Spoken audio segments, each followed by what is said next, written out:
This is Busted Pencils, fully leaded education talk. Here are your hosts, Dr. Tim Slecker and Dr. Johnny Lupinacci. And Jacob! Educated educators talking education. Busted Pencils, fully leaded education talk. Educated educators talking education. Class is in session. And man, we still got the Jacob. I thought we were fixing that, Jacob. Come on. I'm working on it. I'm working on a better long-term solution. But there's a lot of stakeholders here. There's 3 of us, thousands of listeners. We need to find the right thing for everybody. So it's under construction. Okay. It's happening, man. It's busy times these days too. And hey, it's still summer, so let's not push too hard. Because remember, summer is the off season where we're retooling and we're getting ready. And Jacob was telling me, man, he's missing summer. He's grinding away in the office, and he misses that summer that students get.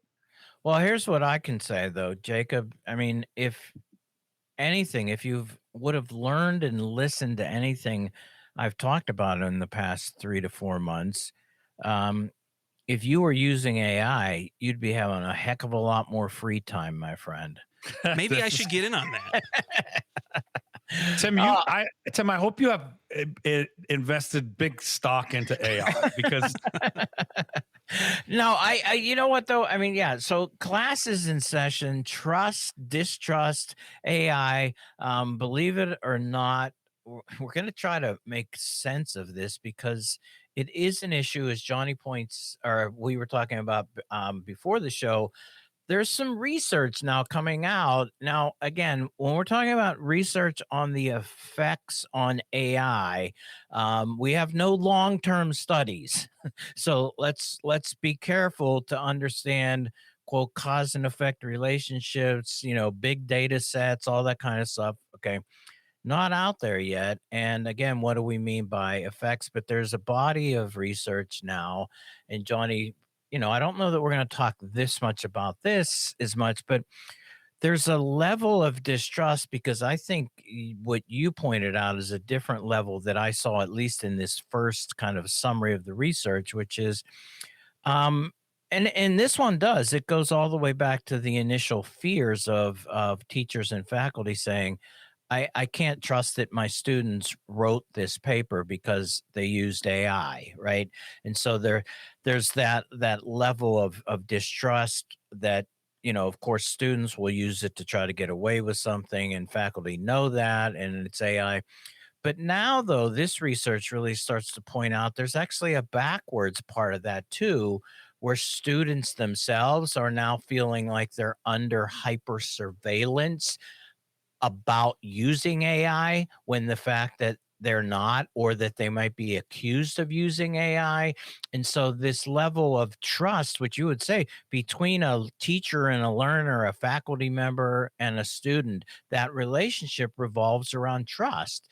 And right now, it's kind of what the research is saying is that yeah, there's an amplification of distrust on the faculty's point, on teachers' parts, and students themselves being concerned about being, quote, blamed inappropriately, inaccurately for using AI in wrong ways. There's a whole lot, though, to that's very simple in understanding that, because there's also this one thing that kind of made me a little bit kind of going, I wonder if that's the truth. And Johnny, what I was talking about is going, yeah, I use it, right? So I'm going to say I'm a user of AI. I don't think I'm an abuser of AI. I don't believe it at this point. I believe I'm trying to model and show ways that it can really elevate a lot of the work that I like to do. It helps me get it done. Yes, sometimes quicker, but it also allows me to take these huge concepts in my head that would have taken days and maybe even months to put together. And now, because I have this tool that really helps, really speed up, it helps me make sense of these big concepts, and it helps me pull things together, and it helps me have a vision really quickly. And for anything, sometimes it allows me to put together a pretty powerful concept, paper, podcast, quick little video, elevator pitch, all really quickly.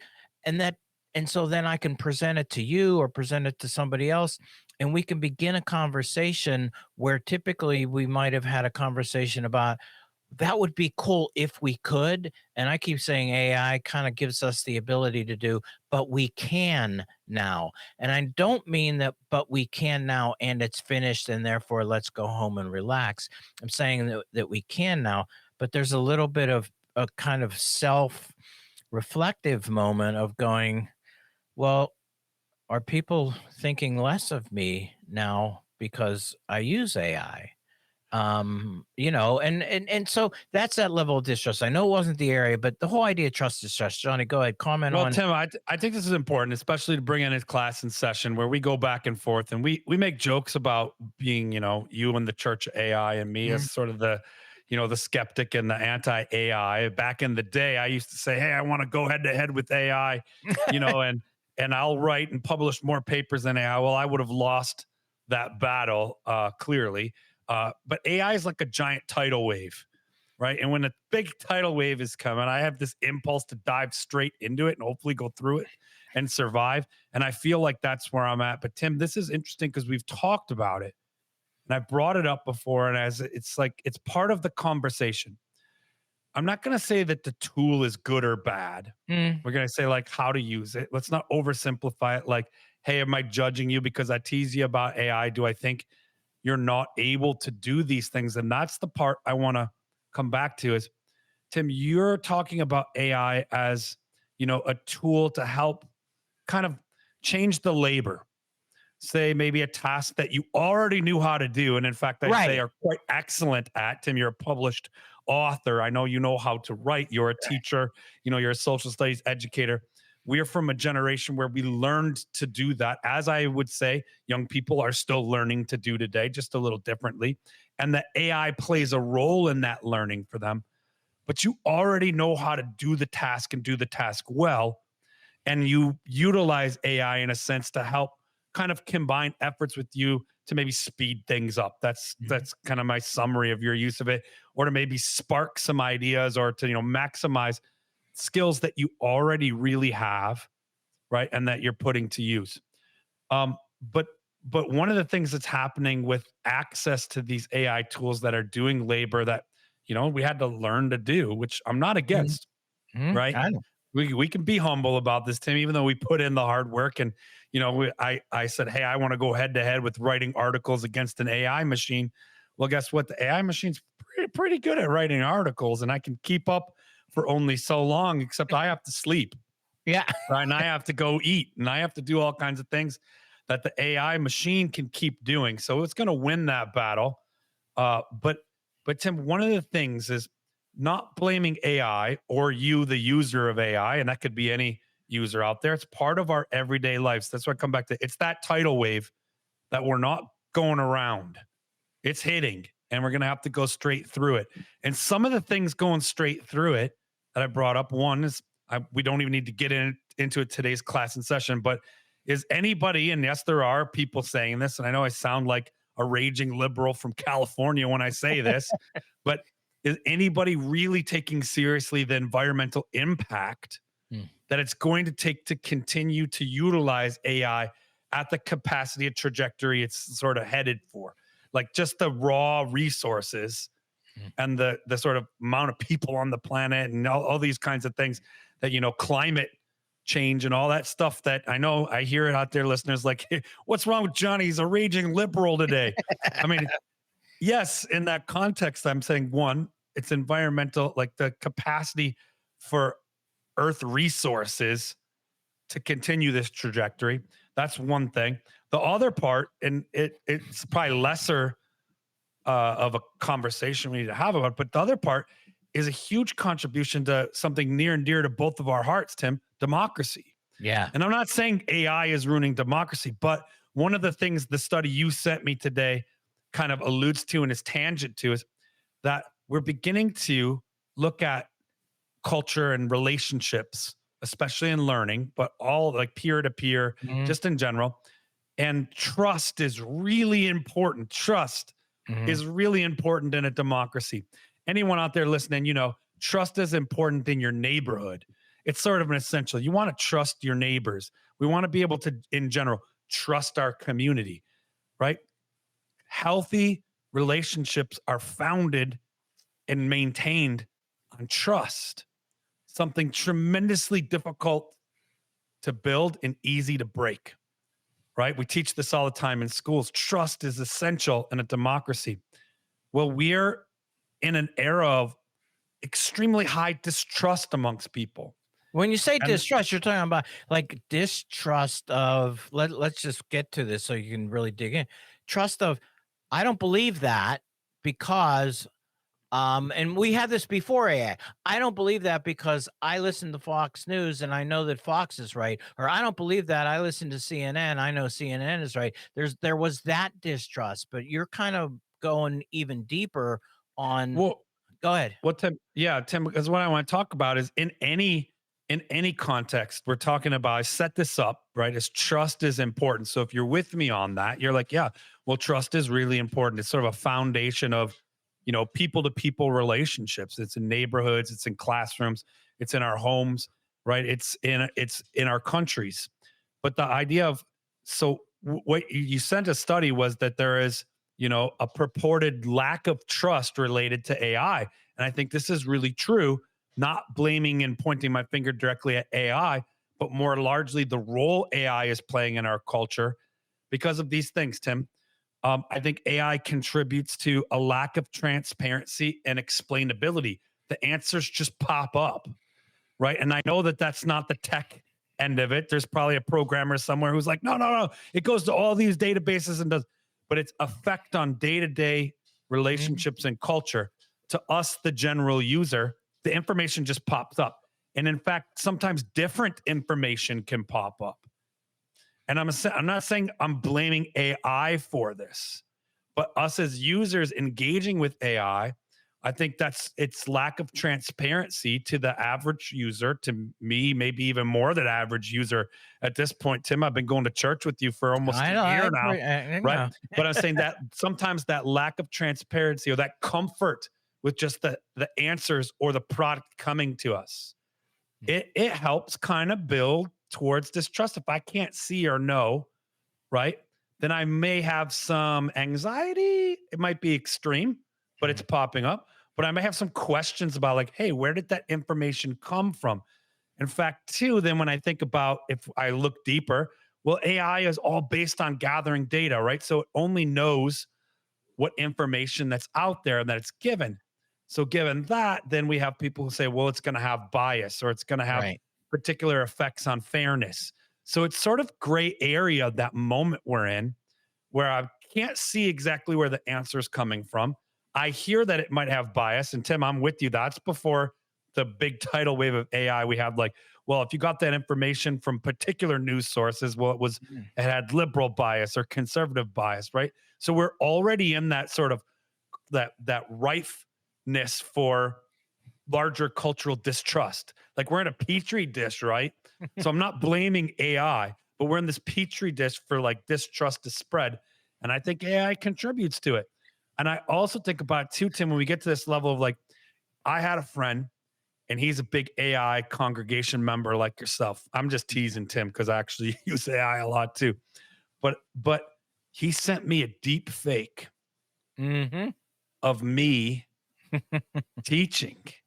And Tim, I want to tell you, it's freaky, accurate. Yeah, right. Now, obviously, people out there in the tech world know, like, well, you can see where things originate from, and even a deep fake, even a really good deep fake, could be traced back. I'm not disputing the technological ability to sort out what's real and what's not real. When I saw the deep fake of myself teaching, right? Fortunately, it wasn't teaching anything bad or anything controversial, because he's a pretty good dude. He didn't want to scare me too much. But, it was me teaching Shakespeare, which I'm a math teacher. I'm a social studies teacher. I've never taught Shakespeare in my life. So he had me teaching Shakespeare on a beach where I've never been, right? Mm. So this idea, like this was so realistic, and I know people could say like, "Oh, you can tell if it's real and not real," but Tim, what it does is it destabilizes foundational trust experiences we have, There, right, right. right? And so that's where I'm saying, like, when these studies are coming up, they're reminding us to don't say AI is bad or it's good. Don't over worry about it, but stop and ask questions about how are we using it and what might we be losing if we're not also tending to how do we maintain trust? How do we communicate? What are the boundaries and uses of AI? And I think students saying they're worried about it being accused of cheating and teachers accusing them of cheating, that conversation will evolve, but let's all listen to it because it's sort of like one of those early tells. Hmm. There's something deeper here about trust that for me, AI is definitely contributing to a larger, more complex, difficult world to trust in. And that Well, scares me, Tim. no, I get it. I'm thinking about this. I mean, it's like, oh my god, I could go this way, I can go that way. Just thinking about so the deep fake, right? I mean, it's a good thing to point out because holy crap, it might though kind of this contribute to which to me is also like the hyper um accentuated really worse than I guess distrust is that ah I don't believe anything.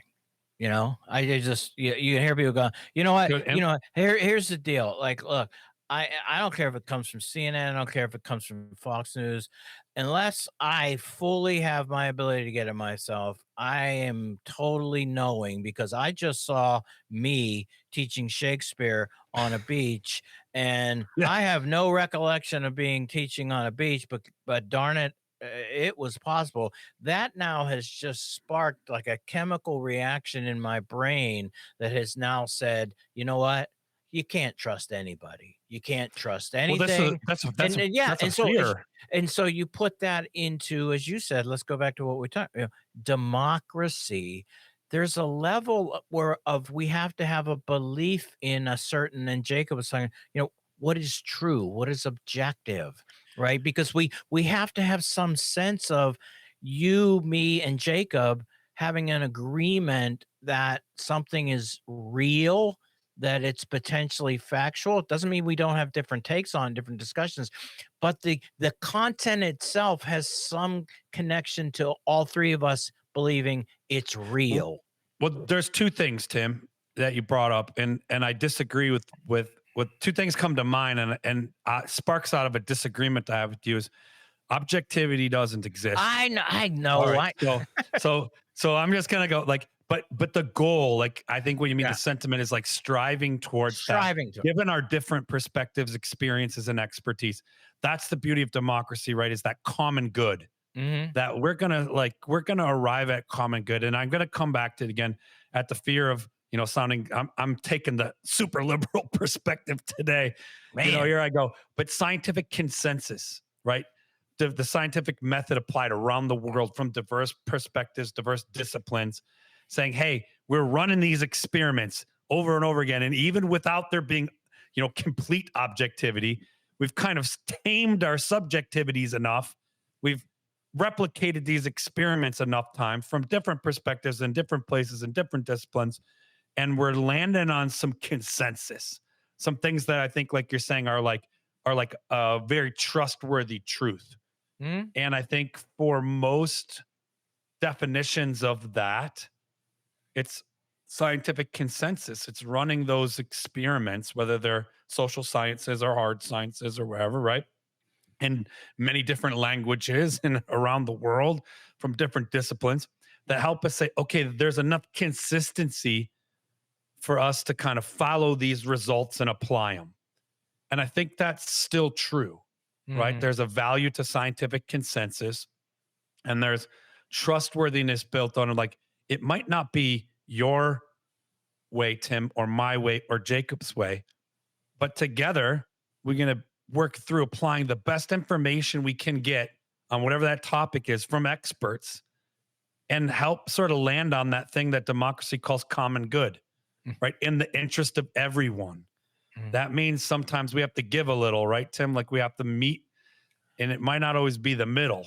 I'd No. say meet in the middle is too idealistic, but we have to meet on, and one of the things that helps us do that over time is scientific consensus. Now, I'm not out here saying science, science, science, only science. Scientific consensus where different disciplines help contribute information. Well, John, let me make this for people going, okay, scientific consensus, not what RFK Jr. is doing, because what RFK Jr. is doing is finding outliers in the science False and equivalencies. and bringing those outliers in science. Yes, they're scientists. Yes, they're doctors. That's you'll hear the RFK, the Maha people talking about going, yeah, but this doctor, and he's a real doctor. So, yes, he's an outlier. She's an outlier. When Johnny talks about scientific consensus, he's not dismissing other potential findings, contradictions, things that are out there. No, But the group, that's the way we get the scientific we consensus. get to consensus, right? is But even that challenging though, it. and so, but the attack on the distrust, you say this is, bringing up you like Johnny, the false equivalency. That was without AI, right? I could find a legitimate MD out there who could vehemently protest the findings of 1,000 doctors in the New England Journal of Medicine, and I could lift them up as going, see, it's not settled. Here's Dr. So and so out there. You're going like, wait a minute. But what has happened now is that the attack on medical doctors and scientific consensus has created a sense of going, well, you can't trust scientists except for this one outlier. The one outlier now somehow becomes trustworthy.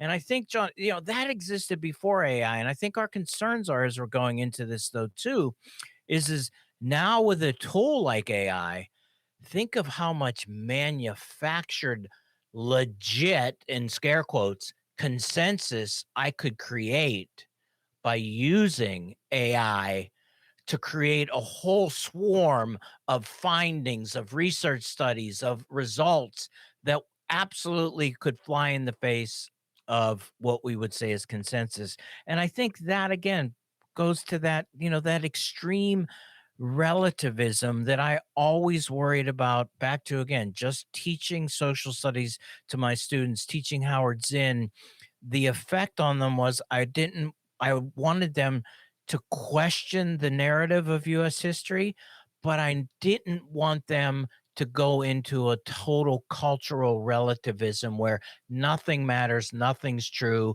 who cares? Yeah. And Tim, I'll add this too as we're kind of winding down today's class, because we could take this Oh, in a man. number of directions. But I'm really vibing with what you're saying here on it too. And I think this is the kind of important conversations we need to have around AI. Is like you're right.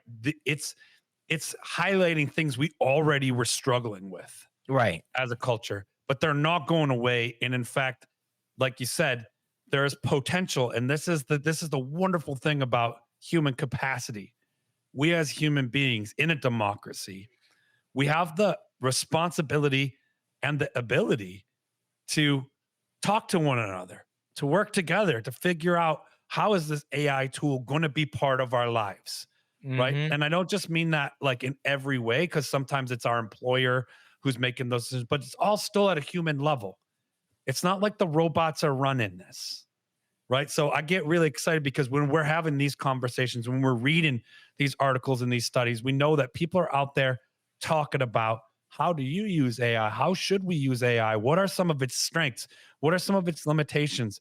What are some of the guidelines or insurances we're going to need so that we can trust one another Mhm. and still have this powerful tool be parts of our lives? I think we're close to that. When I talk to tech people, I call them my techies.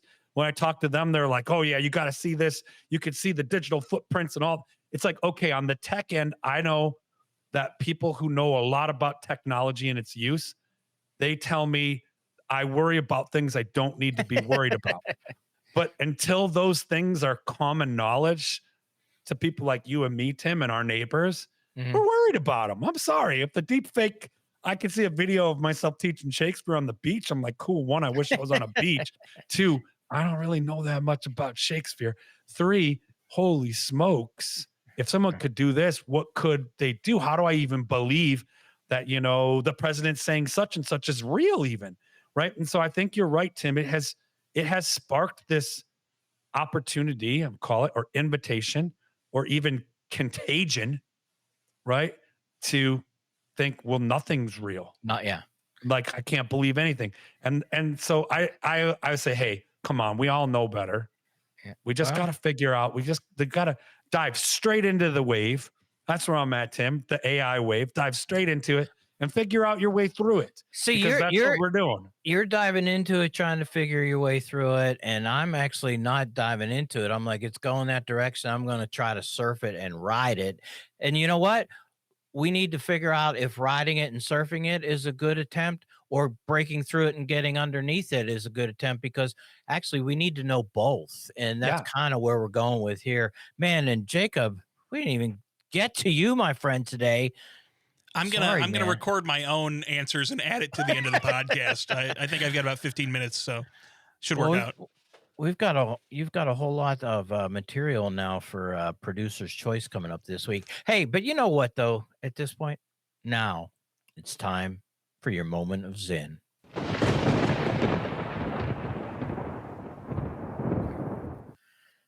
Control in modern times requires more than force, more than law. It requires that a population whose lives are filled with cause for rebellion be taught that all is all right just as it is.